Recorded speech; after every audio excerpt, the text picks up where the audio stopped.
We just saw how Pico, a rescued cat, played a vital role in saving the lives of other cats.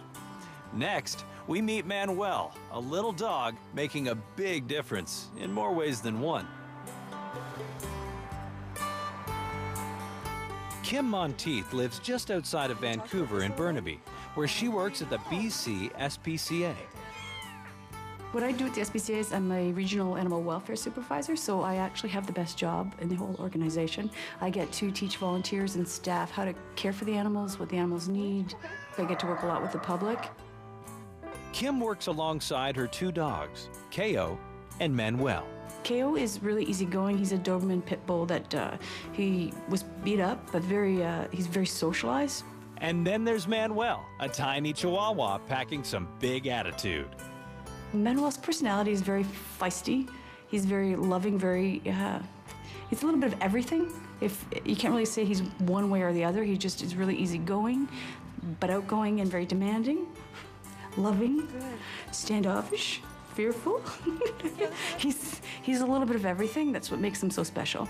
Manuel was abandoned outside of one of Burnaby's busy SkyTrain stations, starving and in desperate need of medical attention. And we found out that he had a dermoid sinus, which is, I guess, similar to spina bifida in people. So we raised some more money and had some surgery done for him, and he's a success story.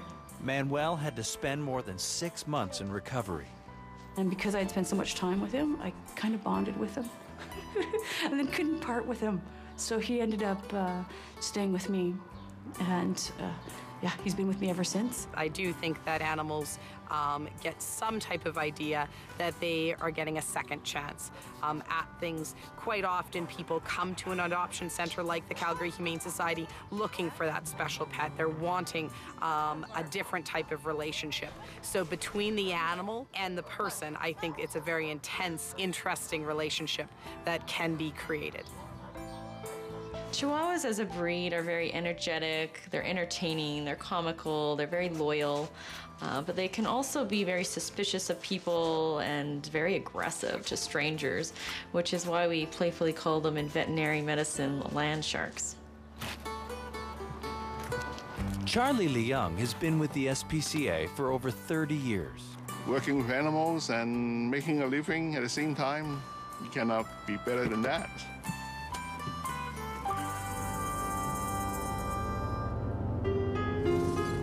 Charlie was on duty the day Manuel became a key player in a very unique rescue operation. Responding. 10-4, we're on the way. An emergency call summons Charlie to the tidal pools at Stanley Park, where a confused young beaver is in big trouble. He's followed a freshwater stream to the ocean and somehow found his way into the salt water. For many beavers, salt water can be deadly. Lanny Sheldon is a biologist working at the Burnaby Wildlife Rescue. They have a really high mortality rate when they are getting into salt water, and if they reach that critical stage, it's really hard for their kidneys to process. They often go into congestive heart failure and pneumonia, so it's a pretty serious thing. So whenever this happens, we definitely need to get them into care. Charlie decides to call for backup. Luckily for Charlie, Kim is only minutes away. And luckily for the beaver, Kim has a friend riding shotgun today. Her fearless chihuahua, Manuel. He'd swim into shore when he saw people, and then they'd make noise or talk, and then he'd swim back out. So I spoke to my coworker, Charlie, and he said he's probably looking for his mate or his mother, because they're social, they bond with a partner. And then I remember that Kim had Manuel, and since Manuel is same color as a beaver, maybe a little bit smaller, I said, well, let's try that and get Manuel down there. While Charlie tries to get the crowd to back up, Kim heads to her truck to grab Manuel. It's a total long shot, but Manuel may just be the difference between life and death for this distressed beaver. I got Manuel, brought him down to the beach with my big net, with his little life jacket. Kim and Charlie prepare Manuel for an unusual water rescue. The plan is for Manuel to splash around in the shallows and hopefully lure the beaver into shore. Put Manuel on the beach and then walk into the water. Kim tries to reach the beaver with her net, but he keeps his distance and moves down the beach. Every extra moment in salt water increases the risk of serious damage. So we had to come back out and move down the beach to follow his path because he kept coming in and out. So we moved down and did the same thing, and I stood in the water very still. Amazingly, Manuel's movements are helping coax the beaver closer to shore. Other animals calm other animals down.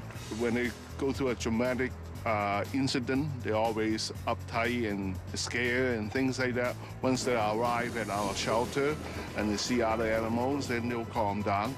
And as he swam in, I just flipped the little net up and pulled him right up. Without Manuel, I don't think we can get close enough to get the beaver that way. The beaver was very overwhelmed. All the people on the side trying to get a look, everyone's interested to see the cute beaver. And with the beaver's poor eyesight, all those people would have looked like one big, scary, single thing. So I think when the beaver saw Manuel, you know, he probably much smaller, much quieter, and didn't smell like the scary people. And I think he was attracted to something safer. Manuel's first time being a beaver decoy is an unqualified success. By coaxing the disoriented beaver out of the salt water, he's saved it from a deadly toxic reaction. He made the important contact and, I guess, convinced the beaver to come in. Once we get the beaver in the net, then we take it to Burnaby Wildlife Rescue for them to take care of Manuel. This beaver specifically would have had what we like to call hydrotherapy, which basically in layman's terms means they get to swim. And we'll make sure that they're stable enough to be able to swim without, you know, causing any duress to the patient. We're able to manage their body temperature, and they're basically flushing their system. Instantly and instinctively, as soon as they go in the pool, they start swimming around and drinking. You just see them guzzling water. Extra fluids are injected to help flush the toxins, and anti-inflammatories help control swelling around vital organs. The combined treatments nurse the beaver back to health, and he's released back into the wild near a freshwater stream. Organizations like the SPCA are so important in giving animals like Manuel a second chance. These animals are so deserving, and they almost seem to be extra loyal, extra loving, extra giving. And as it turns out, in this case, he gave another animal a second chance. Since his unorthodox beaver rescue, Manuel has stepped into an educational role for the BC SPCA. He now travels around with Kim, teaching children and adults alike the benefits of proper animal care. Manuel's a hero because he has helped, he's actually touched so many lives, both human and animal. He's brought a lot of smiles to a lot of people's faces. He has, just from a cuddle, from helping the beaver, from helping a child learn how to handle a dog, how to appreciate a dog or an animal. He's touched so many people, and for me, I just couldn't live without him. Manuel and Pico, two incredible animals given a second chance at life, made the most of that opportunity. Whether it's donating blood to cats in need or leading a beaver to safety, Pico and Manuel are heroes who continue to make a positive impact in the lives of both humans and animals. For more information, visit cmt.ca/petheroes.